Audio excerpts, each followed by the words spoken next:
สวัสดีครับอาจารย์อั้นนะครับวันนี้จะพามาดูห้อง Smart Classroom ของคณะ ICT เรานะครับตอนนี้ผมอยู่ที่หน้าห้อง 302 นะครับซึ่งเป็นห้องที่ได้ติดตั้งระบบ Smart Classroom แบบใหม่ล่าสุดของเราเอาไว้นะครับห้องนี้เป็นห้องที่เรียกว่าเป็นห้อง Advanced ซึ่งจะมีห้องที่เป็น Advanced อยู่แค่ 2 ห้องนะฮะซึ่งจะมีความพิเศษยังไงเดี๋ยวผมจะพาไปดูข้างในกันนะครับตามมาเลยครับโอเคนะครับเราก็จะเห็นว่าเซตติ้งของห้องเนี่ยมันจะลักษณะประมาณนี้นะครับคือเราจะมีจอหลักที่เป็นจอทัชสกรีนนะครับขนาด86นิ้วความละเอียด 4K เนี่ยอยู่ที่ด้านหน้านะฮะจอนี้ใหญ่86นิ้วนะเป็นจอที่มีขนาดใหญ่เท่ากับไวท์บอร์ดอันนึงเลยทีเดียวนะครับจะเห็นว่าเทียบกับไวท์บอร์ดข้างหลังเนี่ยขนาดใกล้เคียงกับไวท์บอร์ด1อันอันนี้ก็จะเป็นจอหลักที่ให้อาจารย์เนี่ยใช้สอนนะครับแล้วดูไปรอบๆนะครับก็จะเห็นว่าเราจะมีจอที่เป็นจอลูกๆอีกจำนวน5จอนะจอทั้งหลายเนี่ยจะเป็นจอที่มิเรอร์ภาพมาจากจอหลักนะจะเห็นว่าเป็นภาพเดียวกันใช่ไหมครับอันนี้เนี่ยใช้ประโยชน์ได้หลายอย่างนะฮะ5จอนี้สามารถใช้เพื่อที่จะให้นักศึกษาได้ดูว่าสิ่งที่เรากำลังสอนอยู่ในจอหลักเนี่ยมันคืออะไรเขาก็จะมองเห็นได้ใกล้ขึ้นนะครับนอกจากนี้เนี่ยแต่ละจอยังสามารถทำหน้าที่เป็นดิสเพลย์ของมันเองได้นักศึกษาสามารถเอาคอมพิวเตอร์มาเสียบเพื่อจะแสดงผลในแต่ละจอนะครับเพื่อให้เขาทำงานเป็นงานกลุ่มแต่ละกลุ่มทำไปของจอตัวเองได้หรือสามารถใช้จอนี้เพื่อจะเขียนนะครับเพื่อจะทำการ discuss brainstorm ในการทำ class project อะไรอย่างนี้ก็ได้นะครับเดี๋ยวอย่างแรกพามาดูที่จุดที่เป็นจุดหลักของอาจารย์ผู้สอนก่อน station ตรงนี้นะฮะซึ่ง station ตรงนี้เนี่ยมันจะติดตั้งอุปกรณ์ไว้ดังนี้นะครับอย่างแรกเนี่ยคือเป็นคอมพิวเตอร์นะครับเราจะเห็นว่าในนี้เนี่ยจะมีคอมพิวเตอร์ที่เป็นเครื่อง PC จะทำหน้าที่เป็นตัวหลักที่ให้สัญญาณภาพออกไปยังจอนะครับทุกท่านเข้ามาสามารถใช้งานได้ทันทีแต่ว่าจะมีวิธีการในการที่จะสอนหรือว่านำเสนอได้อีกหลากหลายแบบซึ่งเดี๋ยวเป็นวิดีโอถัดไปแล้วกันนะครับจะพาไปดูว่าทำยังไงจากนั้นเนี่ยอุปกรณ์อื่นๆที่เกี่ยวข้องจะมีอะไรบ้างนะครับเดี๋ยวผมจะพาไปดูต่อนะครับเครื่องเสียงเนี่ยที่อาจารย์ต้องใช้หลักๆก็จะมีไมโครโฟนใช่ไหมครับก็จะมีไมโครโฟนไร้สาย1ตัวนี้นะครับเป็นของ Audio Technica นะครับไมค์ตัวนี้เนี่ยวิธีใช้งานก็คือเปิดด้านล่างนะครับกดค้างไว้สักแป๊บหนึ่งนะครับจะมีไฟขึ้นมาไมค์อีกแบบหนึ่งที่สำหรับบางท่านอาจจะถนัดมากกว่านะครับหรือว่าสำหรับบางวิชาที่เป็นวิชาที่เป็นการเขียนโค้ดที่อาจารย์จะต้องใช้มือทั้งสองข้างในการสอนนะฮะสามารถใช้ไมค์นี้ซึ่งว่าเป็นไมค์แบบหนีบหูนะครับสามารถเอามาติดตรงหูแบบนี้นะครับแล้วก็มันก็จะคล้ายๆเวลาเห็นพิธีกรนะครับนี้นะครับแล้วก็เราก็เหน็บนะครับซึ่งไมค์ตัวนี้เนี่ยสามารถกดเปิดปิดได้เหมือนกันที่ตัวควบคุมนะครับตัวควบคุมด้านหลังนี่นะฮะจะเป็นการเปิดตรงนี้นะครับเห็นไหมครับอันนี้พอเปิดแล้วเสียงก็จะออกในห้องไมค์ทั้ง2ตัวนี้นะครับอยู่ในช่องเสียงเดียวกันคือหมายถึงว่าสามารถใช้ไมค์ทั้ง2ตัวพร้อมๆกันในการเรียนการสอนได้นะฮะสามารถสลับระหว่างไมค์ที่เป็นตัวไมค์ถือกับไมค์ที่เป็นตัวหนีบหูตัวนี้ได้นะครับ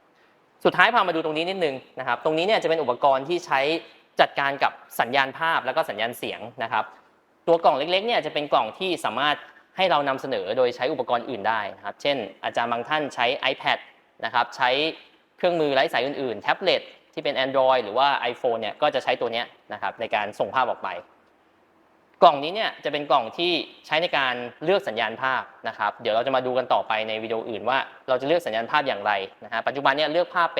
ป็นภาพที่มาจาก PC อยู่แล้วก็จะเป็นการตั้งค่าเบื้องต้นที่ทุกคนเข้ามาจะเป็นการตั้งค่าแบบนี้นะครับที่เหลือตรงนี้ก็จะเป็นระบบขยายสัญญาณเสียงนะครับอันนี้ก็เป็นเรื่องที่น่าจะไม่ต้องไปทำอะไรกับมันมากต่อมาไปดูว่าเวลาเราต้องการจะใช้การเรียนการสอนโดยใช้จอ Smart Classroom เนี่ยมันจะทำอะไรได้บ้างเราสามารถเขียนลงไปบนสไลด์ได้เลยนะสมมติสไลด์มันไม่ได้มีเนื้อหาอะไรเนี่ยเราสามารถใช้สไลด์ตรงนี้เนี่ยเพื่อที่จะเป็นเหมือนไวท์บอร์ดของเราได้นะครับเดี๋ยวสักครู่นะครับผมเลือกตรงนี้นะฮะใน PowerPoint เนี่ยมันจะมีโหมดที่สามารถทำให้เราเขียนได้นะครับก็สามารถเขียนได้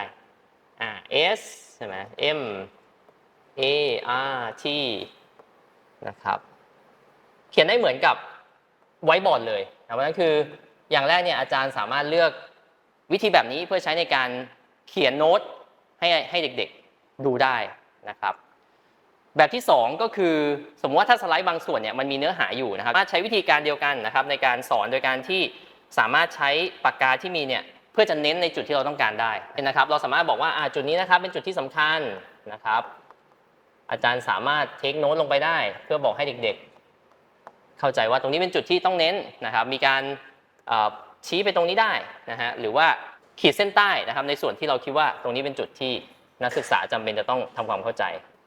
อันนี้ก็จะเป็นจอหลักนะฮะคราวนี้เดี๋ยวจะพาไปดูว่าในจออื่นๆสามารถทำอะไรได้บ้างนะครับเดี๋ยวตามไปดูกันนะครับเป็นจอขนาดเล็กลงมาหน่อยแต่ว่าก็จะเป็นจอที่มีความสามารถเหมือนกันนะฮะอันนี้บอกก่อนนะนี่เป็นห้องที่เรียกว่า advanced room นะก็จะเป็นห้องที่ทุกจอเนี่ยเป็นจอที่สามารถสัมผัสได้เขียนได้นะครับผมใช้วิธีการคล้ายๆกันได้นะฮะเดี๋ยวผมขอสลับ input นิดนึงนะครับเนื่องจากว่านี่มันเป็น input ที่มาจากตัวหลักนะครับจอนี้เนี่ยถ้าสมมติว่าเราจะให้นักศึกษาใช้ในการประชุมงานนะฮะทำงานกลุ่มเขาสามารถเปิดไว้บอร์ดขึ้นมาแบบนี้ได้แล้วก็สามารถเขียนได้เลยนะฮะเดี๋ยวผมจะลองเขียนด้วยปากกาที่มีอยู่ในจอนี้นะครับสมมติว่านี่เป็น brainstorming นะครับก็จะเห็นว่าการเขียนก็ลื่นไหลนะครับใกล้เคียงกับการเขียนบนกระดาษจริงๆเลยทีเดียวไอเดียที่1นะครับไอเดียที่2ใช่ไหมครับอันนี้เป็นวิธีการใช้แบบที่1ก็คือใช้ตัว Smart Classroom เนี่ยใช้จอแต่ละจอที่เป็นจอแยกเนี่ยให้กับเด็กๆในการเอาไปทำงานกลุ่มนะครับอีกแบบหนึ่งก็คือเขาสามารถใช้สายที่มีอยู่ตรงนี้นะครับเราจะเห็นว่าในแต่ละจอเนี่ยมันจะมีสาย HDMI อยู่เพราะฉะนั้นคือนักศึกษาสามารถเอาเครื่องคอมพิวเตอร์ของตัวเองต่อกับ HDMI แล้วโปรเจกต์ภาพขึ้นไปบนจอแล้วเขาก็สามารถใช้จอเนี้ยเพื่อทำการประชุมกลุ่มของเขาได้เหมือนกันนะครับส่วนสุดท้ายนะครับของห้องก็คือจะเป็นกล้องนะครับที่ติดอยู่บริเวณตรงกลางของห้องนั่นเองกล้องนี้เนี่ยมีความละเอียด 1080p แล้วความพิเศษอีกอย่างหนึ่งของกล้องนี้คือเป็นกล้องที่เรียกว่าเป็น auto tracking นะครับเดี๋ยวผมจะลองขยับดูนะครับก็จะเห็นว่าเดี๋ยวกล้องเนี่ยมันจะพยายามหาว่าอาจารย์อยู่ตรงไหนนะครับแล้วก็กล้องเนี่ยจะซูมนะครับไม่ซูมนะครับซูมแล้วนะครับกล้องก็จะซูมมาที่ผู้สอนที่อยู่ด้านหน้าของห้องนะแล้วถ้าผมขยับเนี่ยมันก็จะขยับตามไปด้วยนะเดี๋ยวลองดูนะครับเพราะฉะนั้นคืออาจารย์จะไม่หลุดเฟรมนะครับเราสามารถทำการอัดวิดีโอระหว่างการสอนได้โดยใช้ฟีเจอร์ของห้อง Smart Classroom เท่านั้นนะครับอันนี้เป็นการอัดที่ไม่ได้ขึ้นอยู่กับระบบเช่น Microsoft Teams หรือว่า WebEx เลยนะครับอันนี้เป็นระบบของห้องเองสามารถใช้กล้องตัวนี้บันทึกภาพวิดีโอได้นะครับจะเป็นนักศึกษาพรีเซนต์หน้าห้องก็ได้หรือว่าจะเป็นการที่อาจารย์สอนเองแล้วอยากบันทึกการเลคเชอร์เอาไว้ก็ได้วิดีโอนี้ก็จะนำเสนอหลักการเบื้องต้นนะครับอย่างที่ได้เห็นกันไปว่าเรามีห้องอย่างไรบ้างองค์ประกอบคืออะไรนะครับทั้งเรื่อง PC เรื่องจอนะครับเรื่องเสียงแล้วก็เรื่องกล้องเนาะเดี๋ยวมาติดตามในวิดีโอต่อไปนะครับว่าแต่ละวิธีการในการใช้งานห้องเนี่ยจะมีวิธีการอย่างไรบ้างนะครับในการเรียนการสอนไม่ว่าจะเป็นการใช้ PC เพื่อสอนนะฮะใช้โน้ตบุ๊กเพื่อสอนใช้